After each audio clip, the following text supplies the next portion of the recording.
As you are no doubt aware, Georgia has adopted some new gun legislation allowing idiots to openly wield a firearm in church, the post office, bars, movie theaters, the library, etc., but not the State House. Basically, any of the places where people are prone to get excited or, well, go postal, except for the lawmaker's own place of employment. But if you live in Georgia, rest assured you'll never need to back down again when wrestling another reader for the last copy of Wind in the Willows. What's that? You're out of the Elvis Forever stamps? How about now?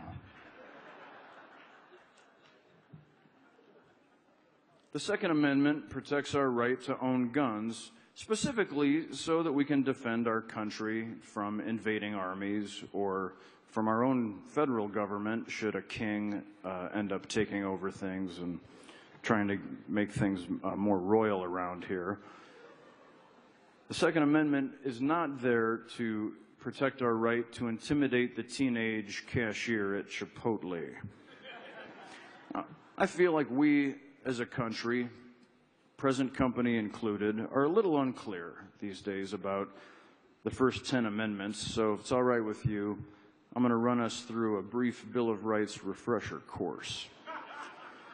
The First Amendment, for example, guarantees freedom of speech. But freedom of speech does not mean freedom from criticism. That confusion is just one of the many things that Fox News and Donald Sterling have in common. Just because the government can't punish you for saying something stupid doesn't mean the rest of us can't. And we will. We as a country enjoy punishing people for saying stupid things. That, fireworks, and the missionary position are basically the three most American things I can think of. The First Amendment also ensures us the freedom of religion. And for anybody out there claiming that America was in any way founded as a Christian nation, just stop it. That's nonsense. Just look at the Bill of Rights itself. It's a meticulously worded and signed legal contract. If anything, this is proof that America was founded as a Jewish country. Come on. Now, I'm a firm believer in the Second Amendment. In fact, I consider myself to be a Second Amendment originalist. That means I believe every man or woman has the right to bear arms, but only the same arms that our country's forefathers bore in the 18th century. Muskets.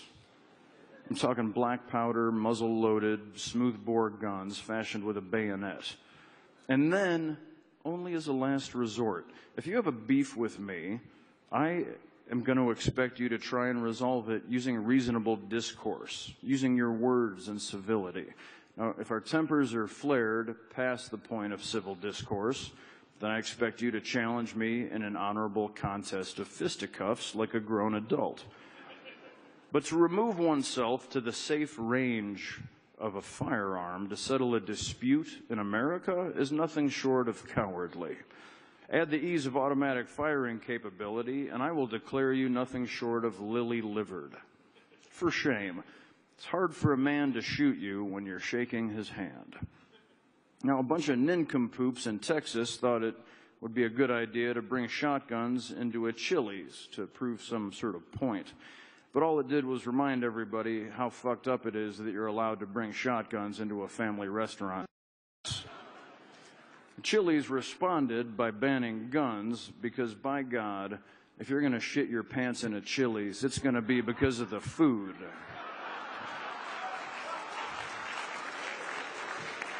By God. The Third Amendment says that soldiers aren't allowed to come and sleep in your house if you don't want them to. This is a good amendment. I don't feel like there's a lot of confusion about this one.